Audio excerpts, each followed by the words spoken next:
आइए बात करते हैं उस महान ब्राह्मण की जिसने अपनी तीक्ष्ण बुद्धि से भारत का इतिहास पलट दिया। जी हाँ, नाम सुनते ही अचूक राजनीति और रणनीति जहन में आती है। वे हैं आचार्य चाणक्य। करीब 2300 साल पहले भारत छोटे राज्यों में बटा था। तब जनता बेहाल थी और अन्याय चरम पर था। एक तरफ मगध का क्रूर घमंडी राजा धनानंद और दूसरी तरफ तक्षशिला के परम ज्ञानी गुरु चाणक्य। एक दिन चाणक्य मगध दरबार पहुंचे, लेकिन वहां धनानंद ने उनके साधारण कपड़ों का सरेआम भद्दा मजाक उड़ाया।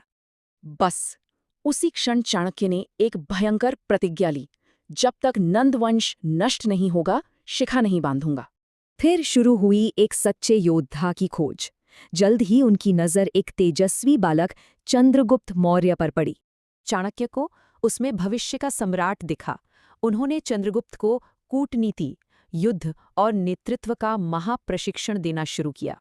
युद्ध छिड़ने पर चाणक्य की अचूक रणनीतियों के आगे धनानंद की विशाल सेना भी घुटने टेकने लगी। अंततः नंदवंश का पतन हुआ और इस तरह नींव रखी गई एक नए विशाल मौर्य साम्राज्य की। अब चंद्रगुप्त मौर्य भारत के सम्राट थे और आचार्य चाणक्य बने उनके सबसे भरोसेमंद मुख्य सलाहकार। लेकिन बात यहीं खत्म नहीं होती। चाणक्य एक महान अर्थशास्त्री भी थे। उन्होंने अर्थशास्त्र नामक अद्भुत ग्रंथ लिखा।